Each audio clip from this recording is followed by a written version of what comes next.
For the next 10 seconds, don't think about a white bear. Go ahead, try it.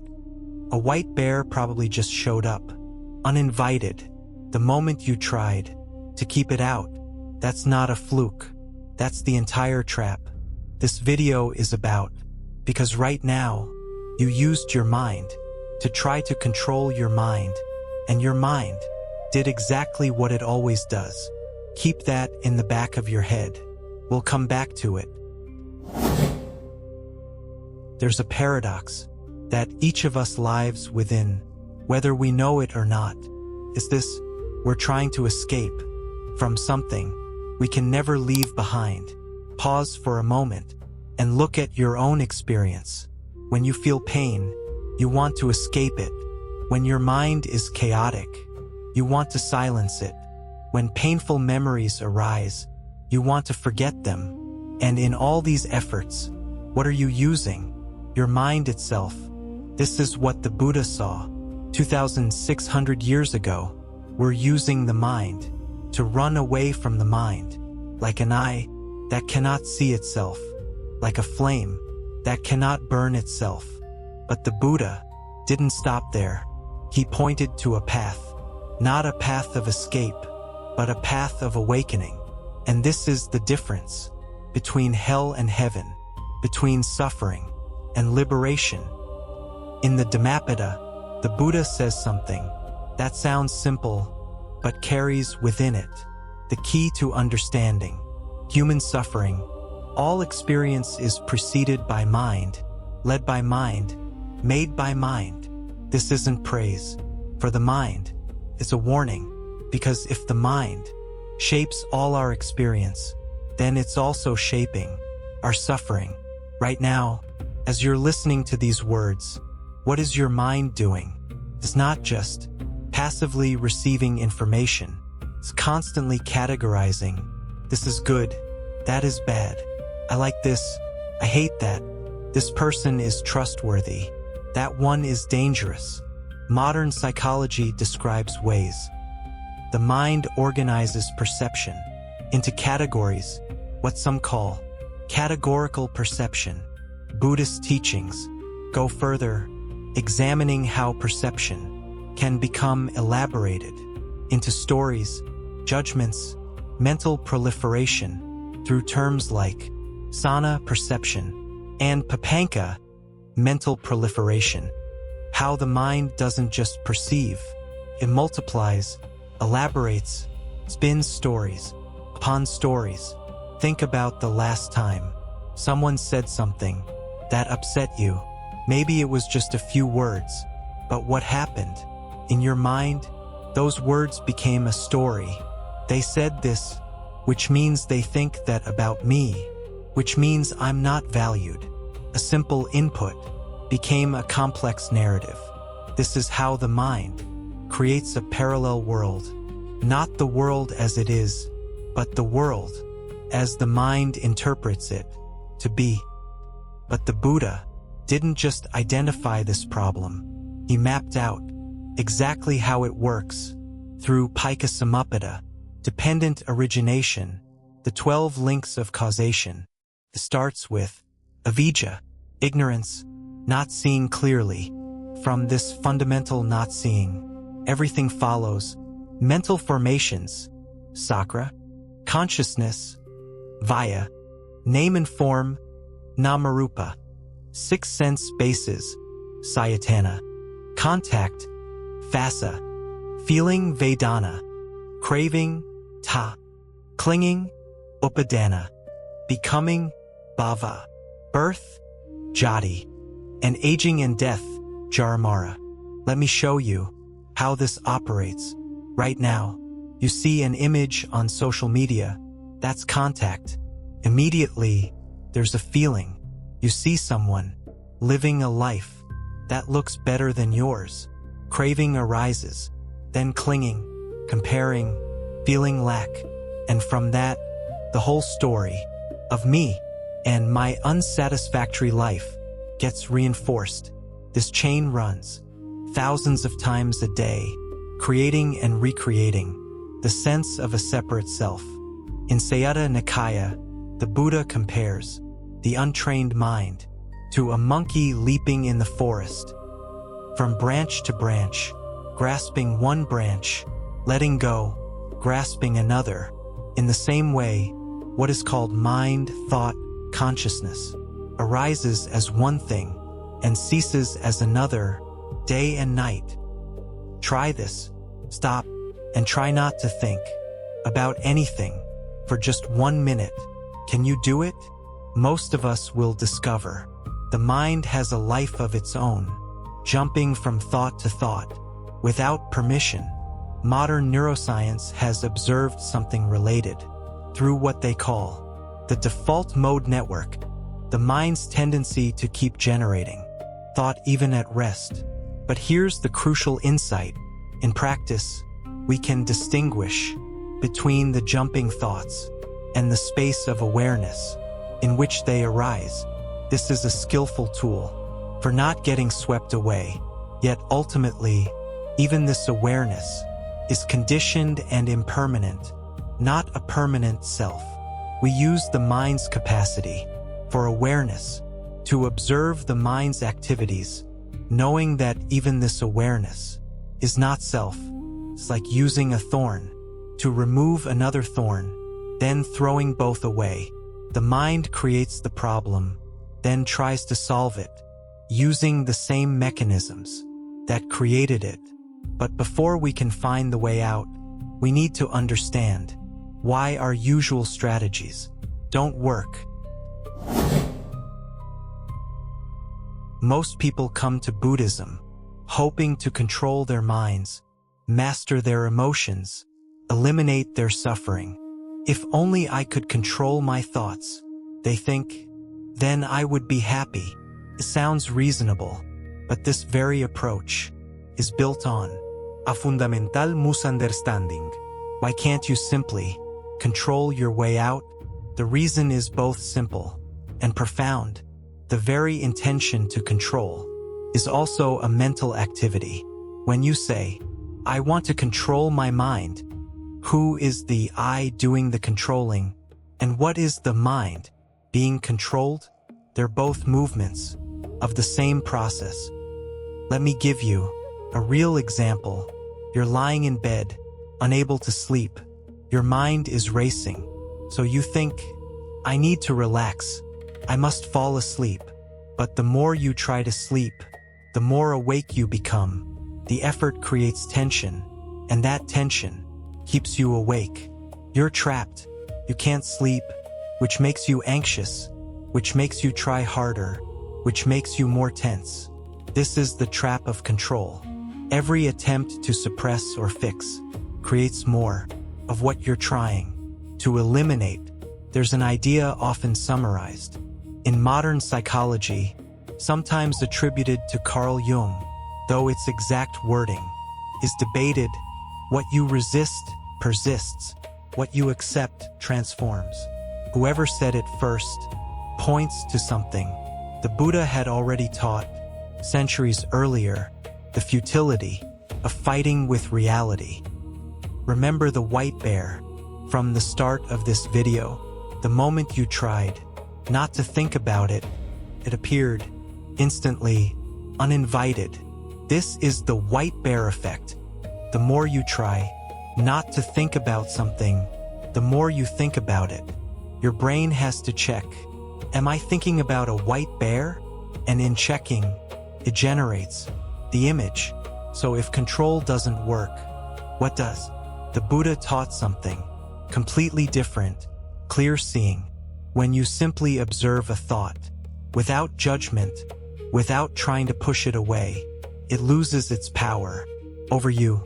This is the foundation of right mindfulness, not warfare with the mind, but clear, non-reactive observation. There's another dimension to this trap, how we relate to our past. In Sayutta Nikaya, the Buddha explains that the 6 sense bases are old karma, results of past actions, to be experienced, but present actions of body, speech, and mind are new karma, the noble eightfold path. is the way to stop creating new karma that leads to suffering. What does this mean? Practically, you can't change the seeds already sown.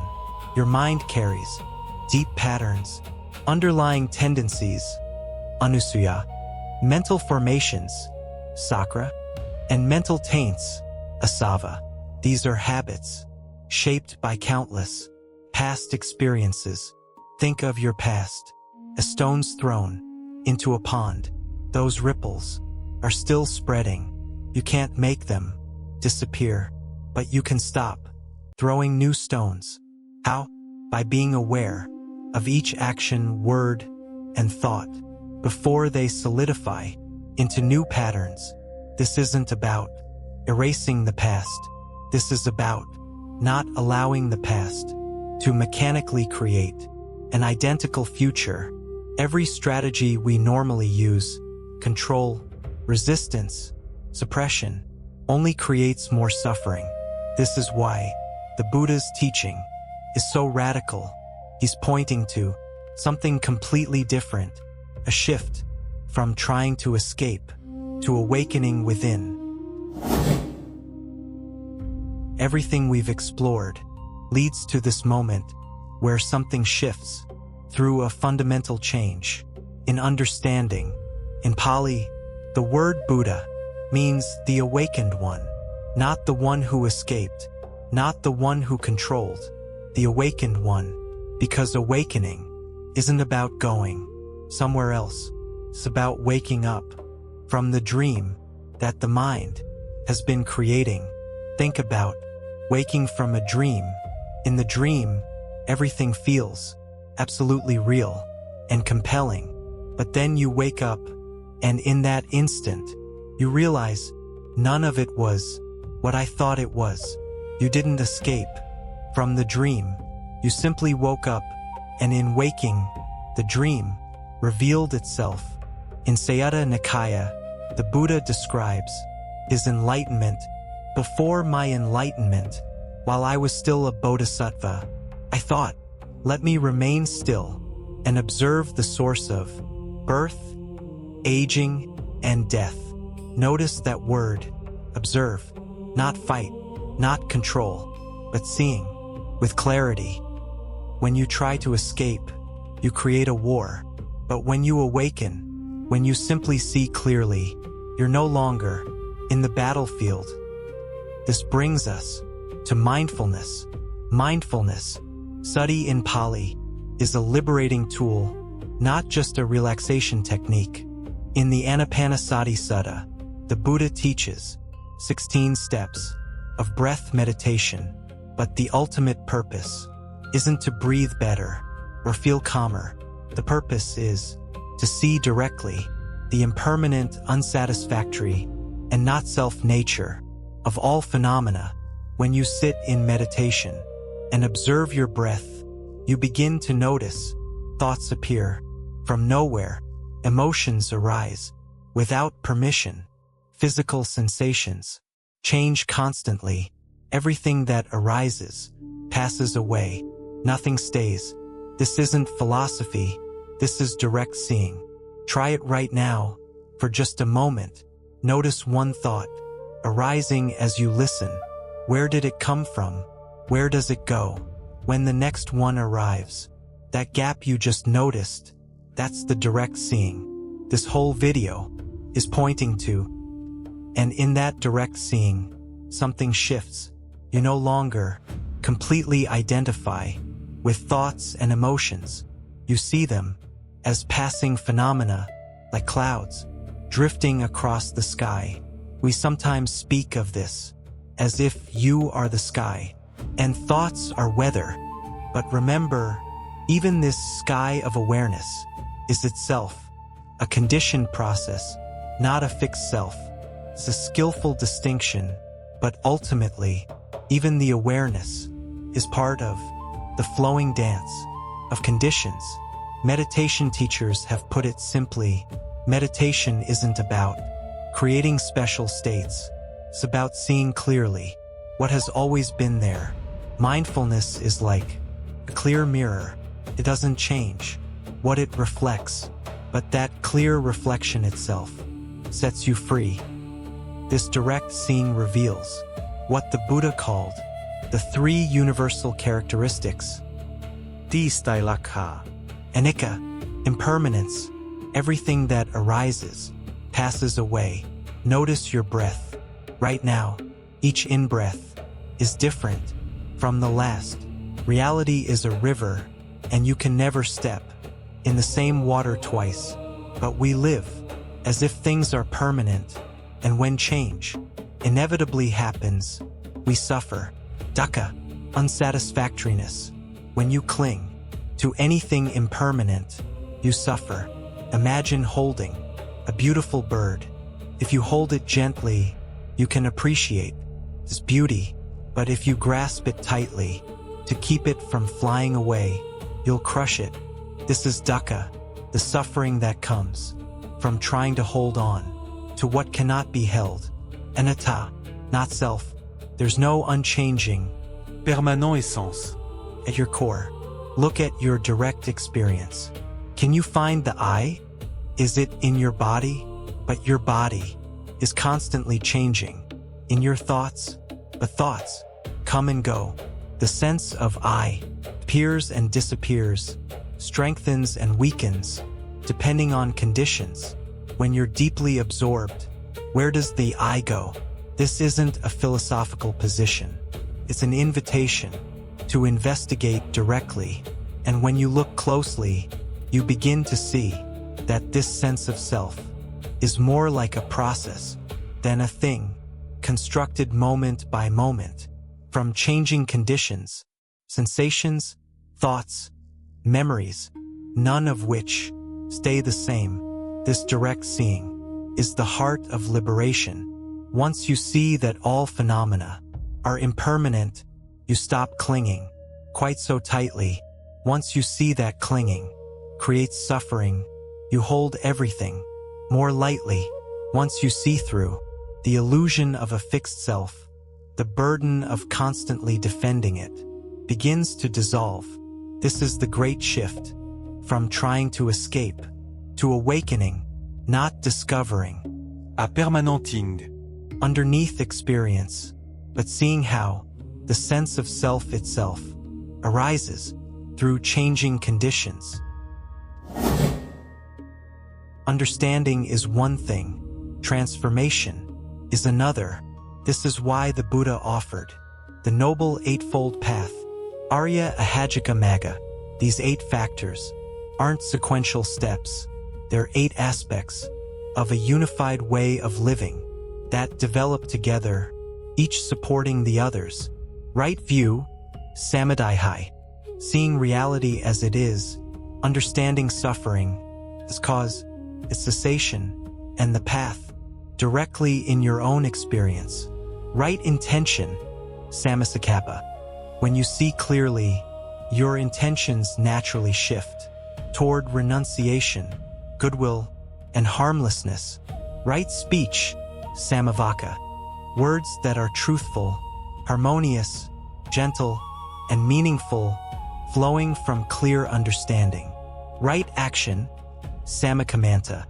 Conduct that doesn't harm living beings, doesn't take what's not given, and acts responsibly. Pause here for a second. Of those 4, view, intention, speech, action, which one do you notice yourself struggling with most today, this week? Just notice. No need to fix it right now. Right livelihood, samajiva, earning your living without creating suffering. Right effort, samavayama, wise, balanced energy, not forceful, but steady, like a gardener. Right mindfulness, samasati, clear present moment awareness throughout the day. Right concentration, samasamadhi, settling and unifying the mind through meditative absorption, giving it stability to see deeply. When you practice mindfulness, your view becomes clearer. When your view clears, your intentions align. When your intentions align, your speech and actions follow. Each factor waters all the others. This is a complete map for transforming your entire way of being. This brings us to Vipassana, insight meditation. Samatha means tranquility, developing concentration until the mind becomes settled. Vipassana means insight, using that stability to investigate reality directly, seeing the three characteristics in all phenomena. While Samatha provides strength and clarity, Vipassana directly cuts through ignorance. When you practice Vipassana, you're simply seeing what has always been true. Everything changes. Nothing can be held onto. There's no permanent essence anywhere. There's a metaphor, sometimes used in Buddhist teaching, as in other Indian philosophical traditions, to describe this shift. Clutching what you believe is a rope in darkness, only to realize it's a snake. As long as you think it's a rope, you hold on tightly, but the moment light reveals what it actually is, the letting go happens instantly. That's the shape of what Vipassana points to: clear seeing, leading naturally to release. This connects everything. The 12 links operate because of ignorance, not seeing. The three characteristics, control and resistance, fail because they ignore impermanence and not self. Old karma ripens, but new karma isn't created when you respond with clear seeing rather than craving and aversion. In Sayutta Nikaya, the Buddha teaches an untrained person struck by a painful feeling is like someone struck by two arrows. The first arrow is physical pain, unavoidable, but then they shoot themselves with a second arrow, the mental suffering of worry, fear, anger, despair. A trained person still feels the first arrow. The body ages, gets sick. That's the nature of physical existence. But they don't create the second arrow. They simply observe. With mindfulness, see its impermanent nature and don't add mental suffering on top. This is what living the path looks like. Not eliminating pain, but stopping the multiplication of suffering through reactivity. In his final teaching, Mahaparinibbana Sutta, the Buddha said, "Be islands unto yourselves, be refuges unto yourselves. Let the Dhamma be your island, let the Dhamma be your refuge. No one can awaken for you, but you have everything you need. The mind you've been trying to escape is the very instrument of liberation. The suffering is the motivation, and the capacity for clear seeing is already present. The path isn't somewhere in the future. It's here, in this breath, in this moment of awareness. Each time you choose to see clearly, rather than react automatically, you're walking it. Each time you observe, without clinging, you're tasting freedom. This is the invitation, not to escape your mind, but to wake up within it. 10 seconds ago, a white bear showed up, uninvited. You didn't need to fight it. You just needed to notice it arrive. That's the whole practice.